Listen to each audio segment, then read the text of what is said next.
हम दोनों मियाँ बीवी बहुत काले थे, मगर फिर भी मेरा शोहर मुझसे बहुत मोहब्बत करता। लेकिन जब मैंने बेटी जन्म दी तो मेरा शोहर मुझ पर शक करने लग पड़ा, क्योंकि वो बहुत गोरी चिट्टी थी। अब मेरा शोहर रोज मुझे ताने देता कि बताइए किसका गुनाह है, मगर मैं इसे लाख यकीन दिलाती, मगर वो ना मानता। जो ही मेरी बेटी जवान हुई तो मेरे शोहर ने लड़का दिखाए बगैर ही इसकी शादी कर दी। एक दिन वो मैके अपने शोहर के साथ आई तो लड़के को देखकर मेरे पैरों तले जमीन निकल गई, क्योंकि वही तो मेरा। आंखों में हैरानी लिए मैं अपनी बाजी को सुन रही थी, जो मुझ पर इस वक्त वो हकीकत आश्कार कर रही थी, जिसकी वजह से वो सारे गांव में बदनाम हो चुकी थी। मेरे बचपन में ही मेरे वालिदैन मर चुके थे और मैंने अपना बचपन अपनी बड़ी बहन के घर गुजारा। मेरी बाजी और भाई दोनों ही काले थे और इसी तरह इनके सब बच्चे भी दबी रंगत वाले थे। लेकिन फिर सबसे आखिर पर इनकी एक बेटी हुई जो अपने बहन भाइयों से बहुत मुख्तलिफ थी। वो सफेद रंग की गुड़िया रुई का गाला लगती थी, जो इस पूरे खानदान से अलग थी। सब गांव वालों ने बहुत मजाक भी उड़ाया था कि शायद मेरी बाजी और भाई गांव की बड़ी हवेली से जहां वो मिजारे थे किसी की बच्ची उठा लाए हैं। मेरी बाजी और भाई ने सारी जिंदगी किसी की बात पर उसे जवाब नहीं दिया था और हमेशा कहता था ये हमारी ही बेटी है, मगर इन्होंने अपनी बाकी बच्चों की निस्बत इस बच्ची के नाजो नाम में पाला। इसके कपड़े भी बाकी बच्चों से अच्छे होते। मेरी बहन इससे घर के काम भी इस तरह नहीं करवाती थी जिस तरह हम सब करते थे। मैं अक्सर हैरान रह जाती थी कि ऐसा क्या है इस बच्ची में जो मेरी बाजी इसका इतना ख्याल रखती है। वो बच्ची अगर मिट्टी में भी खेलती तो मेरी बहन इसे फौरन बाद गोद में उठा लेती और सारा दिन ना उतारती। मेरी बाजी अक्सर अपनी बच्ची को लेकर हवेली में भी जाती रहती, जबकि वहाँ बाकी बच्चों को आने की इजाजत नहीं थी। आहिस्ता आहिस्ता वो बच्ची भी बड़ी होती गई और मैं शादी करके ससुराल चली गई। एक बार मैंने एक बहुत ही अनोखी सी चीज देखी कि मेरी बाजी बिना किसी वजह के इजहारोजार रो रही थी, जैसे इसका अपना कोई मर गया हो। मैंने 1000 बार पूछा, मगर वो कुछ भी बताने से इनकार रही। इसका रोना मेरे जहन में कई सवालों को उजागर कर गया था। इसी दौरान मैंने एक और चीज देखी, मेरी बाजी अब अपनी बेटी से काफी खींची खींची रहने लगी। कुछ वक्त और गुजर गया था और एक दिन गांव में शोर मच गया। मुझे पता चला कि मेरी बहन की बेटी घर से भाग गई है। पूरा गांव थू थू कर रहा था। सब कह रहे थे कि जिस बच्ची को नाज से पाला वही आज मुंह काला करके भाग गई। मैं ये बात सुनकर दौड़ी दौड़ी अपनी बाजी के घर गई, जहाँ वो ज़ारो ज़ार रो रही थी और ज़हरा को याद कर रही थी। हर शकील भी शर्मिंदगी से सर झुकाए खड़े थे, लेकिन मैंने एक मशकूक सी चीज देखी थी। मेरी बाजी और भाई दोनों के ही रंग ओढ़े हुए थे, जैसे कोई अजीब सी बात हो और वो उसे छुपाना चाह रहे हो। दोनों आंखों आंखों में एक दूसरे से बात कर रहे थे और इस बात ने मुझे परेशान कर दिया। मैं इसे दिन रात को पूछने का इरादा करके सारा दिन लोगों को आता जाता देखती रही। फिर शाम के साए ढलने लगे और जैसे ही मैं इससे पूछने लगी तो मेरे शोहर मुझे लेने आ गए। मेरी सास की तबीयत भी ठीक नहीं थी, इसे अस्पताल लेकर जाना था। तब मैं वहाँ से आ गई। मैंने सोचा कि 1-2 दिन में आकर पूछूंगी, मगर किस्मत की करनी ऐसी हुई कि अगले दिन ही मेरी सास इस दुनिया से चली गई और हम इनकी तदफीन और रसूमात में लग गए। कुछ अपनी माँ जैसी सास का जाना था और बाकी मेरे कंधों पर पड़ने वाली इनकी जिम्मेदारियां ऐसी थी कि ये बात मेरे जहन से बिल्कुल गायब हो गई और मैं कुछ भी ना पूछ सकी। मेरी बाजी इन्हीं दिनों कुछ परेशान सी थी और मेरे बहनोई भी अब काफी खामोश रह रहे थे और अक्सर कहीं ना कहीं रात के वक्त ही दोनों निकल जाते। एक बार फिर मेरे शक ने अंगड़ाई ली थी। मुझे लगा था कि शायद मेरी बाजी कुछ गलत कर रही हो या शायद इनके साथ कुछ गलत हो रहा है। दिन गुजरने के साथ साथ मेरा शक भी बढ़ गया था और फिर एक दिन ज़हरा वापस आ गई, लेकिन वो अकेली नहीं थी। इसके साथ जो आदमी था उसे देखकर हम सब दंग रह गए। ये तो हमारे गांव की बड़ी हवेली के छोटे मालिक थे, जिन पर इस गांव की सब दोषी जाएं मरती थी। इन्हें देखकर इस गांव की आधी लड़कियां रुक जाया करती थी। वो खूबसूरत और बला का था, ऊंचा लंबा कद, सुर्खो सफेद सा। वो कई दिलों की धड़कन था। लेकिन एक बात हम सबको हैरान कर रही थी कि आखिर इस तरह भागकर ही शादी क्यों की गई। वो जितने बड़े घर से था, वो लोग एक बार किसी से भी पूछते तो वो अपनी बेटी फौरन दे देते। बाजी ने ज़हरा को छोटे मालिक के साथ देखकर जैसे अपना माथा पीटा था और ऊंची ऊंची बीन करना शुरू कर दिया। हाय ज़हरा, तूने क्या किया? तुझे सारे जहान में यही मिला था क्या? बाजी जो ज़हरा को पहले देखकर थोड़ी मुतमईन सी हो गई थी, अब छोटे मालिक को देखकर इसकी हालत संभलने नहीं आ रही थी और इसी तरह रोते रोते बाजी जमीन पर गिरी। इसके गिरते ही ज़हरा आगे आई और बाजी को थामना चाहा, लेकिन भाई शकील ने मना कर दिया और उसे यहाँ से जाने के लिए कहा। सारा गांव आंखें फाड़े ये मंजर देख रहा था कि देखो ज़हरा की हिम्मत। खुद सारी जिंदगी जिस हवेली का नमक खाया, अब वहीं की बेटी शादी होने पर रो रही है। भाई के कहने पर ज़हरा रोती रोती घर से चली गई और इसके उसकी आंखों में कहीं आंसू थे, जिन पर एक लम्हे को मेरा भी दिल पिसा जा रहा था, लेकिन फिर दूसरे ही लम्हे मुझे अपनी बाजी की काबिल रहम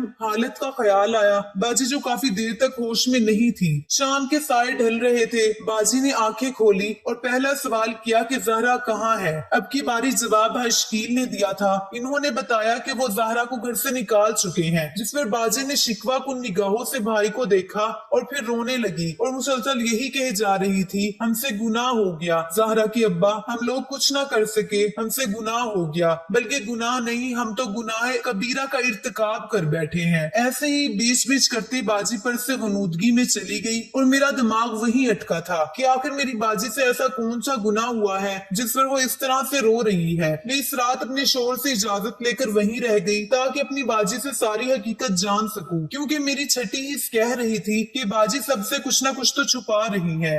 गांव वाले काफी देर तक आकर बाजी का हाल अहवाल पूछते रहे और अक्सर ने यही कहा था कि इतना बड़ा घर है लड़की का, तुझे तो खुशकिस्मत होना चाहिए कि ऐसा दामाद मिल रहा है, सारी दुनिया ऐसा दामाद चाहती है और तुम हो के नाशुक्री कर रही हो। लोगों की इस तरह की बातें सुनकर बाजी फिर से रोने लगती। इस वजह से मैंने इसके बाद किसी को भी घर आने नहीं दिया। जो आता मैं यही कहती कि बाजी सो रही है और खुद बाजी के पास बैठती, अपने बचपन की और अम्मी अब्बू की बातें किया करती। हम दोनों बहनों ने सारा दिन काफी बातें की। मैंने बाजी के पास बैठकर खाना बनाया। रात हुई तो बाजी सबसे पहले लेट गई और मैं इसे सोता देखती रही। रात का ना जाने कौन सा पहर था जब मैंने देखा कि बाजी अपनी चारपाई से उठ रही है। मैं भी आंखें बंद किए लेटी रही। मैं बस ये देखना चाहती थी कि वो क्या करती हैं। बाजी ने जब ये यकीन कर लिया कि मैं सो गई हूँ तो वो कमरे में मौजूद संदूक के पास बैठी और अपने पल्लू के साथ लगी चाबी से इसे खोला। मुझे एकदम याद आया कि बाजी ने कभी संदूक को खोलने नहीं दिया था। मैं अब उठकर बैठ गई थी, लेकिन बाजी का ध्यान अब मुझ पर से हट चुका था। वो दूसरी तरफ से मुंह की संदूक से कुछ चीजें निकाल रही थी। मुझे हमेशा लगता था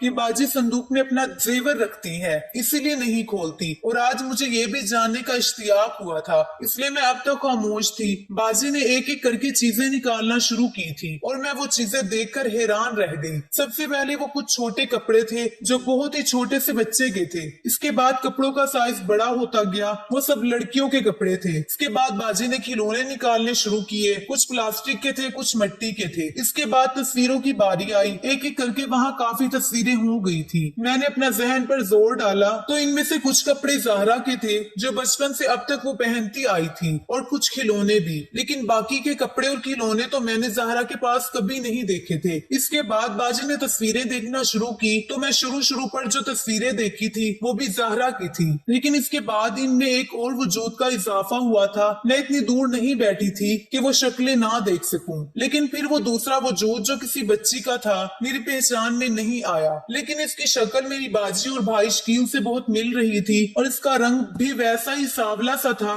जैसे बाकी के बच्चों का था। बाजी ने अपना दुपट्टा जमीन पर अपने आगे बिछाया और इस पर एक एक करके सारा सामान रखना शुरू किया, साथ साथ चूमती जाती और फिर रोती जाती, और फिर एक गठरी बना ली। इससे पहले कि वो उठती मैं फौरन वापस लेट गई। मैं देखना चाहती थी कि बाजी कहाँ जाती हैं। उसने वो गठरी उठाई और इसे अबूर किया जहाँ सब चारपाइयां बिछाकर सो रहे थे। सहन से बाहर जाकर बाजी ने वो गठरी जमीन पर रखी और इस पर मिट्टी का तेल डाला। इससे पहले कि वो सारे सामान को आग लगाती मैं फौरन आगे बढ़ी और इसका हाथ पकड़ लिया। मुझे देखकर बाजी की हमाइयां उड़ चुकी थी। मैंने वो गठरी उठाई और बाजी को साथ लेकर अंदर आ गई। उसे चारपाई पर बिठाया और पानी का गिलास थमाया। बाजी अब सर झुकाए बैठी थी जैसे इसका कोई राज पकड़ा गया। मैंने उठकर एक बार फिर बाहर देखा कि कहीं कोई जाग तो नहीं रहा, और फिर जब इत्मीनान हो गया कि सब सो चुके हैं तो मैंने अपनी बहन से वो सवाल किया जो काफी दिनों से मेरे दिमाग में घूम रहा था। मैंने इससे पूछ लिया कि मुझे कुछ दिनों से तुम अजीब सी लग रही हो, कभी एकदम रोना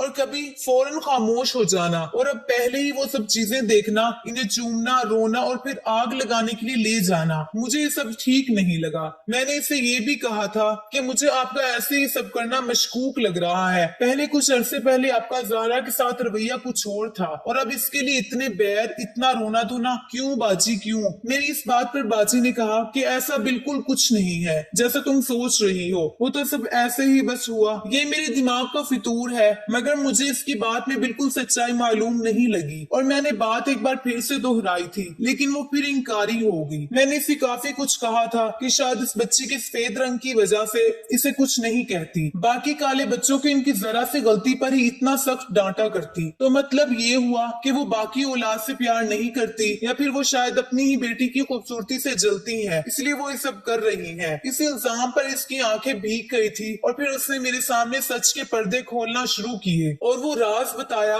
जो वो आज तक दुनिया से छुपाए हुए थी। इसने कहना शुरू किया और मेरा मुंह इसकी बात पर खुलता चला गया। 18 साल पहले मैं उम्मीद से थी और इन दिनों हम लोग बड़ी हवेली वालों के लिए काम किया करते थे। तभी मालकिन के घर भी औलाद होने वाली थी। पहला बेटा तब 4 साल का था जिसका नाम बाबर था। मुझे याद है एक बार बाबर ने मालकिन से कहा था कि मुझे बहन चाहिए। इसका अंदाज इतना प्यारा था कि मुझे बेसाख्ता इस बच्चे पर प्यार आया, लेकिन मालकिन ये सुनकर रोने लगी और बड़ी देर तक रोती रही। मैं सोचने लगी कि क्या बड़े लोगों को भी अपनी बच्चियों के नसीबों से डर लगता है, या इन्हें भी शायद बेटी नहीं चाहिए थी। ऐसे ही कुछ दिन गुजर गए थे और फिर एक रात मुझे दर्द उठा और इस रात मैंने एक बच्ची को जन्म दिया। इसी रात मालकिन के घर में भी एक बच्ची का जन्म हुआ। हर तरफ मुबारकबाद का शोर था, लेकिन मालिक और मालकिन के चेहरे पर मुझे परेशानी के ह्योले दिखाई दिए और मैं समझ नहीं पा रही थी कि आखिर ये सब क्यों है। हम लोग गरीब होकर बेटी की पैदाइश पर खुश हैं, फिर ये लोग इतने दौलतमंद वाले हैं और है भी पहली बेटी, तो फिर ये परेशानी क्यों? मैं दिल में मालकिन से बात करने का इरादा रखती हुई सो गई थी। 2 दिन ऐसे ही गुजर गए थे। मुझे मालकिन ने अपने कमरे में बुलाया। मैं थोड़ी सी हैरान हुई मगर अपनी बच्ची उठाए वहाँ चली गई। मैं वहाँ काफी अरसे से काम कर रही थी, लेकिन कभी मालकिन के कमरे में नहीं गई थी। आज जब वहाँ कदम रखा तो मेरी आंखें चंदा आ गई। ऐसी ऐसी शानो शौकत तो क्या ही राजाओं महाराजों के घरों में होती होंगी जैसी वहाँ थी। तभी मेरी नजर बिस्तर पर पड़ी जहाँ बेबहा जवाहिरात पड़े थे, जैसे किसी शाही सल्तनत का खजाना था। मैं वो देखकर काफी मरऊब हुई और जरा से फासले पर खड़ी हो गई कि कहीं इनमें से किसी के चोरी होने का इल्जाम ही मुझ पर न लग जाए। अलबत्ता मेरी आंखें अभी सोने के ढेर पर थी, जिसकी रोशनी से मेरी आंखें चंदे आ गई थी। तभी मालकिन आगे बढ़ी और मुझे बैठने का कहा। मैं वहीं जमीन पर बैठ गई, लेकिन मालकिन ने मुझे कंधों से थामा और बिस्तर पर बिठाया और कहना शुरू किया, रजिया तुम मुझे अपनी औलाद दे दो, तुम अपनी बेटी मेरी गोद में डाल दो, खुदा की कसम तुम्हें इसकी तरफ से मुश्किल नहीं होगी। और मैं तो ये बात सुनकर ही हवास बाख्ता हो गई और गैर इरादी तौर पर मेरी गिरफ्त भी अपनी गोद में मौजूद अपनी बच्ची पर पड़ी, जो इस वक्त अपना अंगूठा चूस रही थी। मैंने घबराते हुए कहा था कि आपकी तो खुद एक बच्ची है, फिर मेरी इस काली बच्ची की हाजत आपको क्यों होने लगी? इस बात पर मालकिन फूट फूट कर रोने लगी थी। मैंने इसकी दुखती रग पर हाथ रख दिया और रोते रोते कहा कि रजिया मजबूरियां किसी इंसान को नहीं देखती, ये बदले नहीं जानते कि बेटियां कैसे पाली जाती हैं। मालकिन की इस बात पर मुझे इसकी आंखों में गर्व नजर आया और मेरा तजस्सुस और बढ़ गया। रजिया मुझसे मेरी बेटी लेकर अपनी बेटी मुझे दे दो। मालकिन ने एक बार फिर गिड़गिड़ा कर कहा था। अब की बार मैं कुछ कहती इससे पहले वही मेरे कदमों में गिरी थी और मेरे पांव पकड़ लिए और मैं इतने बड़े महल की मालकिन को अपने कदमों में गिरे देखकर शशदर रह गई थी और फौरन इसे उठाया और ऊपर बिठाया। इसे कैसे दिलासा देती मुझे नहीं मालूम था। इसने कहना शुरू किया, रजिया मैं तुम्हारी बेटी की शादी ऐसे जागीरदार खानदान में करवाऊंगी कि तुम्हारा सारा खानदान ऐश करेगा। तुम्हारे सारे लड़कों को बाहर भिजवा दूंगी, ये जेवर भी सब तुम रख लो, बस मेरी बेटी के साथ अपनी बेटी बदल लो। मालकिन की तान फिर वहाँ आकर टूटी थी। मैंने मालकिन से एक बार फिर वजह पूछी थी कि आखिर मैं कैसे अपनी बेटी बिला वजह जाने दूं और फिर बदल लूं, मेरा शोहर कैसे मानेगा? मेरी मजबूरी सुनकर उसने मुझे बताना शुरू किया। इसकी आवाज में एक दर्द था जब उसने अपनी बात का आगाज किया कि रजिया पगड़ियों के जुर्म में से दुनिया में सिर्फ बेटियां ही तो चुकाती आई हैं। मेरी ये नन्ही जान भी एक ऐसे जुर्म की भेंट चढ़ने वाली है। एक रात मालिक और मालकिन किसी शादी से वापस आ रहे थे। मौसम काफी खराब था और हर तरफ धुंध ही धुंध थी कि हाथ को हाथ सजाई नहीं देता था। इस अंधेरे में पता नहीं कैसे एक वजूद हमारी गाड़ी के आगे आया और वो इस गांव के चौधरी की लड़की थी जो न जाने इस पहर वहाँ क्यों आ गई थी। वो लड़की हद से ज्यादा हसीन भी थी कि जैसे कोई अफसरा हो। चौधरी ने हमें जरगे के सामने पेश किया था। वो लोग अपनी बेटी का कत्ल माफ करने के लिए तैयार नहीं थे, लेकिन चूंकि ये जानबूझकर नहीं हुआ था इसलिए फांसी की बजाय एक अनोखी सजा जरगे ने सुनाई। वो ये थी कि जब हमारी सब बेटियां 18 साल से बड़ी हो जाएंगी तो इनमें से सबसे खूबसूरत बेटी को गनी के तौर पर इस खानदान को दे दिया जाएगा। वो लोग इस लड़की से अपने किसी भी लड़के का निकाह करके ले जाएंगे। आगे वो लोग जो भी करें वो इनकी मर्जी होगी, लेकिन बेटी वैसे ही हसीन होनी चाहिए। बदसूरत औलाद या रकम वो लोग नहीं लेंगे और हमारे सिर्फ यही एक बेटी है जो कि अभी से बहुत ही खूबसूरत खूबसूरत है, तुम देख तो चुकी हो। ये कहते ही उससे अपनी बच्ची मेरे सामने की और बिलाशुबा वो जैसे कोई चांद का टुकड़ा था, तो मतलब उसे ही गनी में जाना था। मैंने अपनी बेटी की तरफ देखा था और फौरन मैं समझ गई थी कि मालकिन क्यों सिर्फ मेरी ही औलाद मांग रही थी।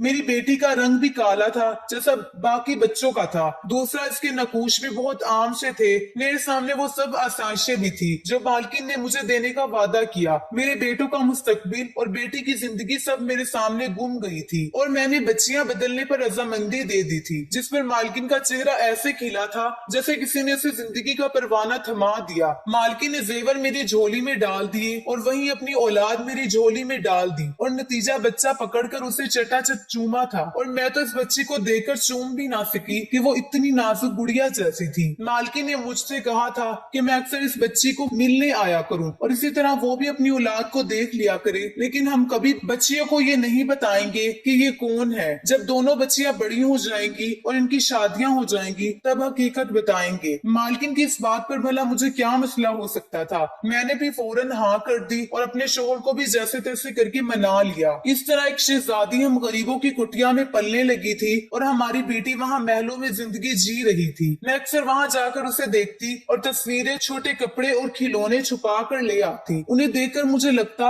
मेरी औलाद यही है। ज़हरा को भी अक्सर वहाँ लेकर जाया करती थी और वो वहाँ जाकर बाबर के साथ खेलती रहती और मैं भी खेलने देती, क्योंकि मुझे लगता था कि खून की तासीर है, दोनों में अंसियत होगी। ऐसे ही कई दिन गुजर गए कि हमारी बच्चियां बड़ी होती गई। ज़हरा और रोशनी दोनों 18 साल की हो चुकी थी कि दूसरी हवेली वालों ने गनी का मुतालबा किया और रोशनी को देखने वहाँ आए। वही हुआ जिसके बारे में मालकिन ने कहा था। वो लोग रोशनी को लेकर नहीं गए थे, उन्हें खूबसूरत लड़की गनी में चाहिए थी, कोई काली कटोरी नहीं। मगर वो लोग एक कूटी कोड़ी भी नहीं लेकर गए। मैं भी इस बात पर हैरान थी कि लेकिन इस बात का जवाब 3 दिन बाद हम सबको मिल गया था, जब रोशनी अपने कमरे में मुर्दा पाई गई थी। वो लोग खून का बदला खून में ले चुके थे। बेटी बदसूरत थी तो क्या हुआ, बेटी तो थी। इन दिनों मालकिन भी खूब रोई थी, आखिर इसने रोशनी को पाला था। और मैं भी अपने इस दुख पे तो रो रही थी कि कभी अपनी बेटी को अच्छे से गले भी ना लगा पाई। कुछ दिन मजीद गुजर गए थे कि एक और भूचाल आया था। ज़हरा ने मुझसे और शकील से बाबर से शादी करने का कहा था। इस पर हम दोनों ने फौरन इनकार कर दिया।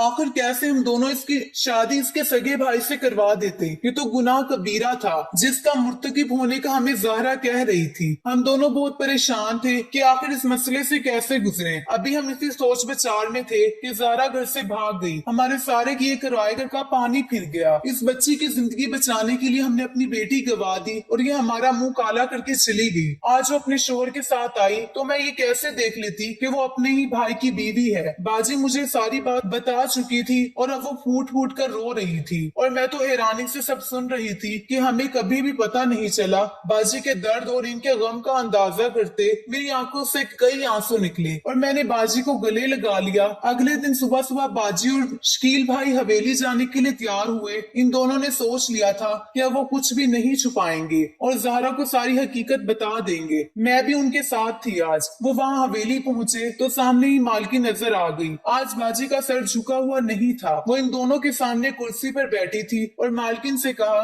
कि इसने आपकी बेटी तो बचा ली लेकिन एक गुनाह कबीरा कर बैठी है। इस बात पर मालकिन ने हैरानी से मेरी बाजी को देखा और पूछा कि क्या हुआ रजिया, तुम ऐसे क्यों कह रही हो। इस पर मेरी बाजी ने इन्हें बताया था कि ज़हरा ने भागकर बाबर से शादी कर ली है। आखिर सगे बहन भाई कैसे शादी कर सकते हैं। ये कहते बाजी की आंखों में आंसू थे। मालकिन ने सुनकर आवाज लगाई थी कि ज़हरा और बाबर अंदर आए और फिर मालकिन ने कहना शुरू किया और एक और हकीकत आश्कार की। बाबर हमारा बेटा नहीं है, बाबर तो मेरे देवर का बेटा है जिसका इंतकाल एक हादसे में हो गया था। इसकी बीवी भी तभी चल बसी थी और तब मैंने और अकबर साहिब ने बाबर को पाला था। ये हमारा सगा बेटा नहीं है और हमें इनका निकाह का भी पता था। मालकिन के इस इंकिशाफ पर मेरी बाजी का रंग अजीब सा पड़ गया था। इन्हें बाकी की हकीकत तो बताई भी नहीं गई थी। सारी जिल्लत इन गरीब लोगों के हिस्से में आती है। मालकिन ने आज फिर मेरी बाजी के कदमों को छुआ था मगर अब मेरी बाजी वहाँ से उठ आई थी और मैं सारा रास्ता यही सोच रही थी कि क्या सारी कुर्बानियां गरीबों के लिए ही लिखी हैं। मेरी बाजी ने सारी उम्र जिल्लत भी देखी थी और अपनी बेटी भी खो दी थी। क्या गरीबों का खुशियों पर कोई हक नहीं होता। हमारी वीडियो अगर आपको पसंद आई है तो लाइक जरूर कीजिए, अपनी राय देना चाहें तो कमेंट कीजिए, अच्छी लगे तो शेयर कीजिए। इसके साथ साथ अगर आपने हमारा चैनल सब्सक्राइब नहीं किया तो जरूर कीजिए ताकि हमारी हर आने वाली वीडियो